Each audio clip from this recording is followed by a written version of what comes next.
Grité, ella es incompetente. Mi madre en la corte. El juez preguntó, ¿sabe quién demanda? Su abogado se paralizó. Mi propia madre se puso de pie en el tribunal, me señaló y gritó que yo era mentalmente incompetente. No dije una sola palabra. Entonces, la jueza se inclinó hacia adelante y le hizo una sola pregunta al abogado de mi madre, y todo cambió. Mi madre no dudó. Tomó aire, se ajustó su costosa bufanda de seda y se preparó para redoblar la mentira que llevaba una década gestándose. Yo solo miraba un profundo rasguño en la mesa de roble, contando los segundos. En mi mundo, el primero en gritar suele ser el que tiene más que perder. Ahora, volvamos a esa helada sala del tribunal en Atlanta. El aire en la corte de sucesiones del condado de Fulton estaba cargado con el olor a papel viejo, cera para pisos y ese tipo de desesperación de alto riesgo que solo el dinero puede desencadenar. Era una de esas húmedas tardes de Georgia en las que el calor se sentía pesado, presionando contra las ventanas como un invitado no deseado. Pero dentro de la sala, la temperatura era bajo cero.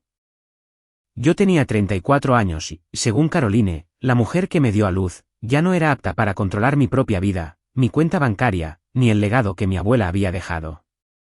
Caroline no parecía una villana.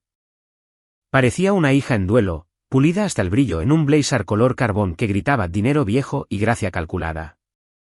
Cuando chilló la palabra incompetente, el sonido resonó en los techos altos, vibrando a través de los bancos de madera donde se sentaba un puñado de observadores.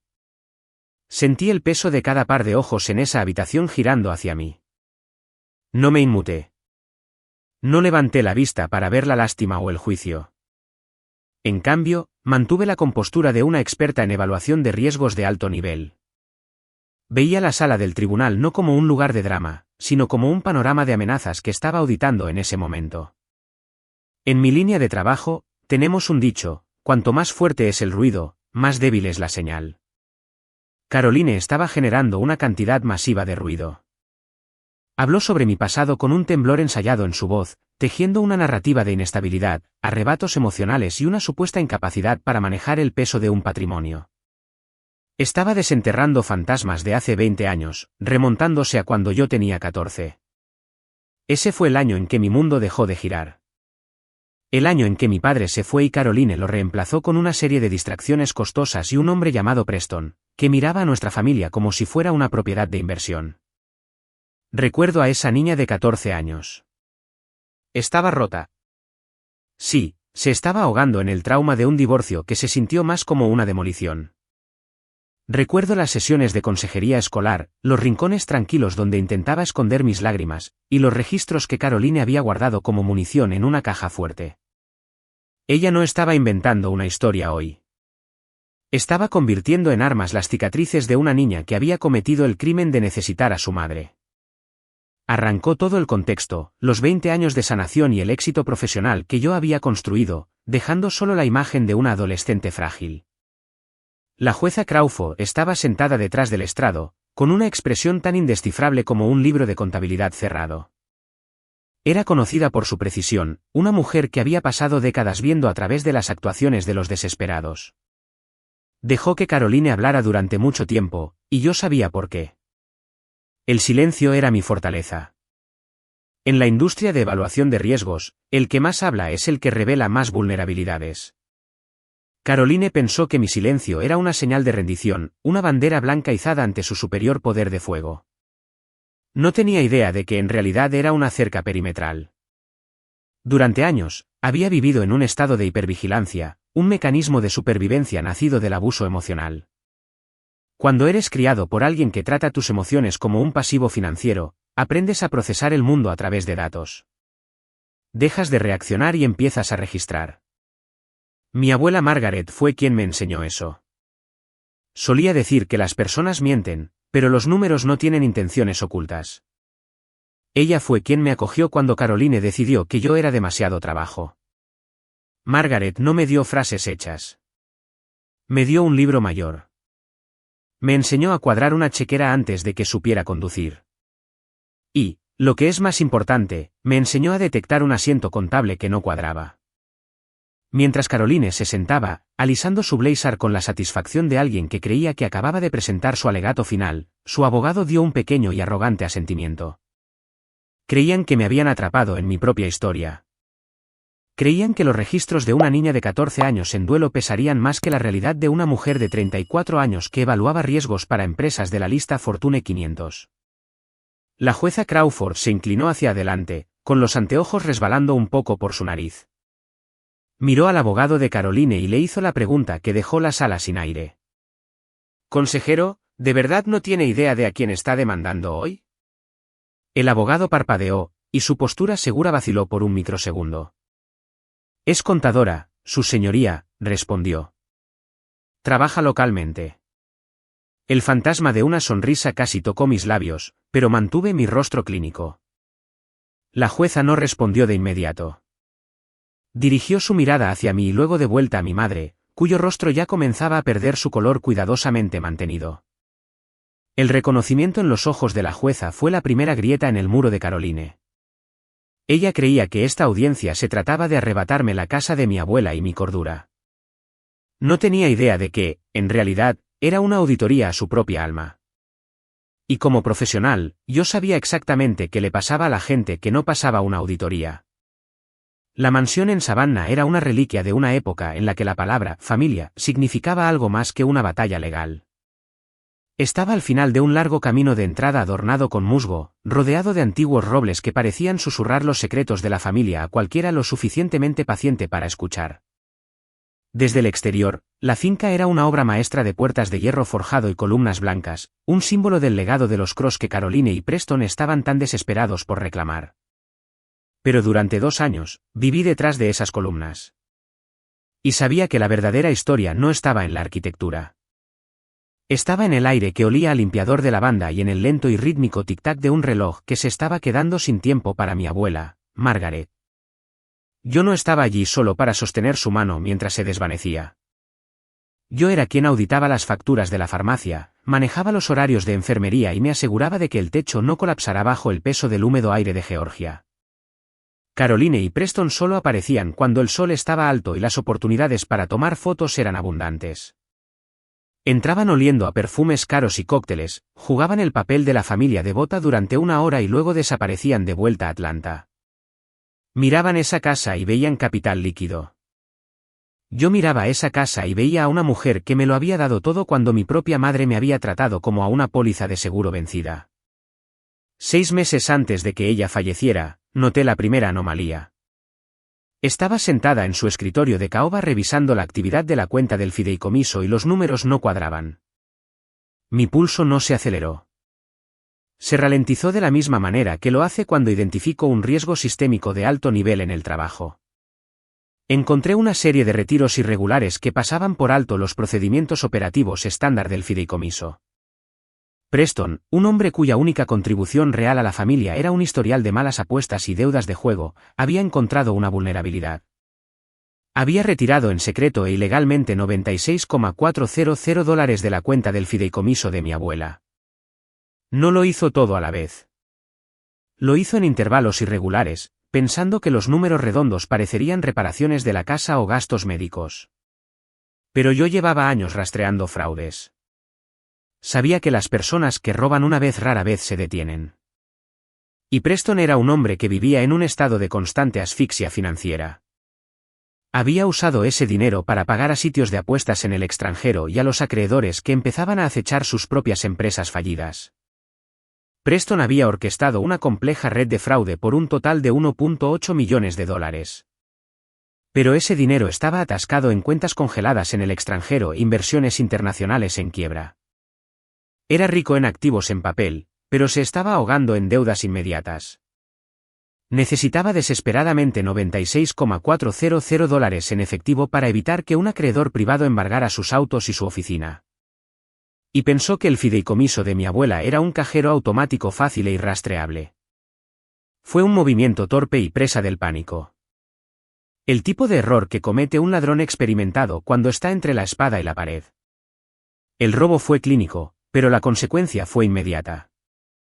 Como Preston había vaciado el fideicomiso para mantener su propia cabeza fuera del agua, la cuenta estaba agotada.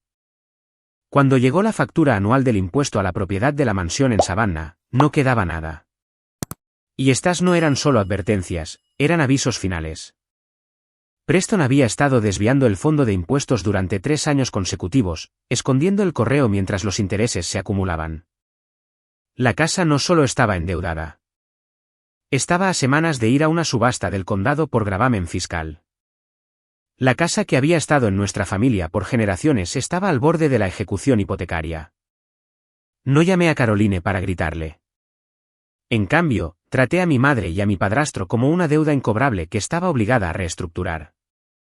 Abrí mi cuenta de ahorros personal y transferí exactamente $96,400 de mi propio dinero ganado con tanto esfuerzo a la cuenta del patrimonio para pagar los impuestos. Salvé la casa, pero no lo hice por ellos. Caroline y Preston creían ser los depredadores, y que yo era solo la chica callada que pagaba las facturas. No se dieron cuenta de que, al usar mi propio dinero para cubrir su robo, había comprado oficialmente el derecho a ser su ruina. Caroline entendía el mundo de las apariencias corporativas con una precisión aterradora. No necesitaba ganar el caso judicial para destruirme de inmediato. Solo necesitaba crear la suficiente duda radiactiva para congelar mi impulso profesional. La carta anónima que envió a la corporación Fortune 500 donde yo trabajaba simplemente expresaba una grave preocupación por mi bienestar, citando mi supuesta inestabilidad mental como una amenaza sistémica para la empresa. Pero Caroline no se detuvo en palabras. Adjuntó una copia notariada de la petición de tutela pendiente, haciéndome parecer un pasivo legal para las cuentas multimillonarias de la firma. En el mundo de las altas finanzas corporativas, pasivo es una palabra radiactiva. La sala de conferencias en la oficina estaba helada. Mi supervisora, una mujer a la que había respetado durante 5 años, no me miraba a los ojos. Habló en el lenguaje vacío de recursos humanos. Me senté allí viendo cómo mi vida profesional era desmantelada. No me estaban despidiendo. Me estaban marginando. Sin nuevos contratos, sin acceso a los servidores seguros y sin testimonios como experta. 7 años de establecer una fortaleza de credibilidad fueron borrados con una sola presentación de una mentira maliciosa de una madre. Connor, mi nuevo novio, fue el siguiente pilar en derrumbarse. Se sentó frente a mí en la mesa de nuestra cocina, con el rostro como una máscara de simpatía cansada y fuera de lugar. Pero Caroline había pasado semanas envenenando su mente, alimentando sus propias inseguridades profesionales con mentiras sobre mi declive mental y el inminente escándalo. No se fue solo porque estuviera asustado. Se fue porque Caroline le ofreció una salida a una relación complicada que él era demasiado débil para manejar. Harper, tal vez tenga razón sobre el estrés, susurró, evitando mi mirada. Hacerte una evaluación psicológica no significa que estés loca. Solo demostraría que ella está equivocada. Él no entendía que para personas como Caroline, nunca se cierra el libro. Me estaba haciendo luz de gas bajo el disfraz de ser el razonable, presionándome a comprometer mi verdad para que su propia vida pudiera volver a ser cómoda. No lloré ni grité. Simplemente me di cuenta de que nuestra relación era solo otro pasivo que necesitaba liquidar. Caroline estaba ocupada conquistando las redes sociales. Había dominado el arte del llanto digital, publicando fotos de la mansión de Savannah al atardecer. Sus actualizaciones de estado eran largas narrativas manchadas de lágrimas sobre la tragedia de una hija perdida en la locura. Estaba cosechando lástima, convirtiendo su codicia en un anuncio de servicio público para la concienciación sobre la salud mental. Los comentarios inundaban sus redes con oraciones para la Madre Santa y condenas para la hija inestable y malagradecida. Ser marginada por mi empresa no fue un castigo. Fue una invitación a salir de cacería. Mientras Caroline estaba ocupada interpretando a la mártir, yo estaba de vuelta en mi elemento. Caroline creía que había ganado, pero en realidad me había dado la única cosa que una investigadora forense más necesita: tiempo. No desperdicié ni un segundo en ira. En cambio, realicé una auditoría profunda a cada documento que Caroline había presentado para apoderarse del legado de mi abuela. Empecé con el poder notarial. Era la llave maestra que había usado para desbloquear el fideicomiso de mi abuela. A simple vista, el documento parecía impecable, pero miré el número de comisión del notario. Reconocí el nombre de una antigua base de datos regional de fraudes. Pasé 4 horas escarbando en registros de salud pública y archivos de obituarios hasta que lo encontré. El notario, cuyo sello aparecía en el poder notarial de Caroline, llevaba muerto 3 años. Caroline no solo había manipulado a mi abuela. Había usado la identidad de un hombre muerto para fabricar autoridad legal. Esto era un delito grave. Sabía que en la arquitectura de la codicia, una mentira suele ser el pilar de soporte de una estructura mucho más grande. Empecé a revisar los pagos de primas en los 2 meses previos a la muerte de mi abuela. Caroline había insistido en que su madre falleció pacíficamente. Sin embargo, encontré un gasto secreto. Escondido detrás de una serie de transferencias redirigidas, había un pago de prima para una póliza de seguro de vida de alto valor. Había explotado un vacío legal en la telesalud, falsificando la firma digital de mi abuela en una exención médica que afirmaba que la anciana estaba en perfecta salud. Fue un delito calculado, una apuesta de alto riesgo sobre una mujer que ya ni siquiera podía sostener un bolígrafo. Caroline había contratado secretamente una póliza sobre mi abuela solo 8 semanas antes de que muriera. El pago era asombroso. Caroline se había estado posicionando para recibir una ganancia inesperada de dinero manchado de sangre. Caroline y Preston no eran solo ladrones. Eran depredadores que habían estado contando los días de vida de una mujer moribunda como si fuera un teletipo de la bolsa de valores. No llamé a la policía. Simplemente añadí los documentos del seguro y la evidencia del sello notarial falsificado a una carpeta segura etiquetada como interruptor de hombre muerto. No estaban allí por casualidad. Había pasado las últimas 48 horas alimentando con hojas de cálculo encriptadas a la División de Delitos Financieros del FBI, vinculando el robo de poca monta de Preston con un esquema mucho mayor de lavado de dinero en el extranjero. El silencio en la sala del tribunal finalmente fue roto por la jueza Crawford. Miró directamente al abogado de Caroline. «Consejero», dijo, con una voz como una piedra de afilar. «Antes de seguir adelante, tengo una pregunta para usted. ¿De verdad no tiene idea de a quién está demandando hoy?» William Thatcher se enderezó la corbata de seda. «Es una contadora, su señoría», respondió. La jueza Crawford no parpadeó. «No, consejero», dijo con calma. «Harper es una consultora estratégica senior para conglomerados de seguros globales. De hecho, este mismo tribunal ha contratado a su firma en múltiples ocasiones para auditar casos de fraude de herencias de 7 cifras. Ella es la persona a la que llamamos cuando personas como su cliente intentan ocultar sus huellas». El aire desapareció de la habitación. La boca de Caroline se abrió, pero no salió ningún sonido. La madre, que había pasado meses llamándome loca, ahora miraba fijamente a la persona que auditaba depredadores para ganarse la vida. Me puse de pie. Mi movimiento fue clínico. «Su señoría», dije, mientras mi madre estaba ocupada montando una producción teatral sobre mi supuesta locura, yo estaba ocupada realizando una auditoría. He entregado un archivo al secretario. Lo llamo el interruptor de hombre muerto. Los documentos que había reunido meticulosamente se proyectaron para que todos los vieran. Dentro de este archivo, encontrará el rastro de papel encriptado de $1.800,000 en fraude sistémico y malversación orquestados por Preston a través de 3 líneas estatales diferentes. Hice una pausa. Los $96,400 que robó del fideicomiso de mi abuela fueron solo el principio. Luego pasé a la siguiente diapositiva. Y aquí está la póliza de seguro de vida que Caroline contrató en secreto sobre su propia madre solo 8 semanas antes de que falleciera. Caroline dejó escapar un sonido ahogado. Esto no era una disputa de herencia. Era la escena de un crimen. Y yo ya he realizado la autopsia. El cambio de poder fue absoluto. El rostro de Caroline pasó de pálido a gris. Su cuidadosamente construida fachada de dama de la alta sociedad se disolvió hasta mostrar el aspecto de una estafadora acorralada. Ya no hubo más ruido, no hubo más chillidos sobre mi salud mental. Solo estaban los números. La jueza Crawford ni siquiera necesitó usar su mazo. Simplemente miró al secretario del tribunal y luego a los 2 agentes federales que habían estado esperando en silencio en la parte trasera de la sala. Basado en la evidencia presentada, comenzó la jueza Crawford, este tribunal encuentra la petición de tutela no solo infundada, sino maliciosa. Desestimo este caso con perjuicio. La evidencia de explotación financiera, falsificación y fraude sistemático será remitida inmediatamente a las autoridades federales para su enjuiciamiento penal. Consejero, su cliente ya no es la peticionaria. Es una persona de interés en una investigación por un delito grave multiestatal. Preston fue puesto bajo custodia allí mismo en la primera fila. Caroline se quedó paralizada.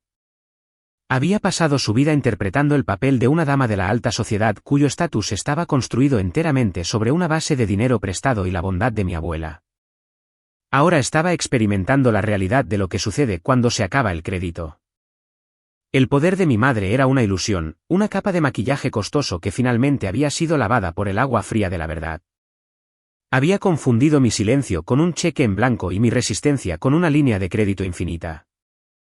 Caroline finalmente fue condenada a 5 años en una prisión federal por falsificación y fraude. Preston recibió 10 años por su papel en los esquemas de malversación y apuestas que habían cruzado las líneas estatales. La póliza de seguro de vida fue anulada y los $1.800,000 que Preston había movido a través del fideicomiso fueron congelados para su restitución.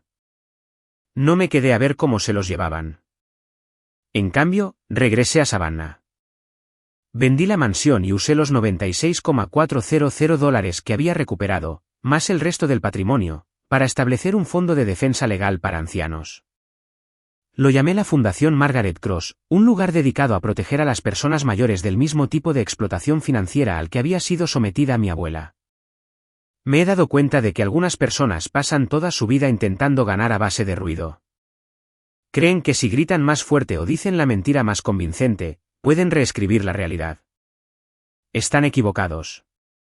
La justicia no necesita un micrófono. Solo necesita un libro de contabilidad. Si te encuentras en una situación similar, si eres el que está de pie solo contra una familia que intenta hacerte sentir invisible, recuerda esto: tu silencio no es tu debilidad. Es tu perspectiva. Es la habitación silenciosa donde reúnes tus hechos, donde revisas tus números, y donde esperas a que las personas que creen estar ganando cometan su inevitable error. Para aquellos de ustedes que siempre han sentido que estaban al borde, los que son llamados diferentes o difíciles porque vieron cosas que otros querían ocultar, manténganse pacientes. La verdad tiene su propio ritmo. No necesita ser defendida. Solo necesita el espacio para ser vista. No estás solo, y eres mucho más poderoso que el ruido que ellos hacen.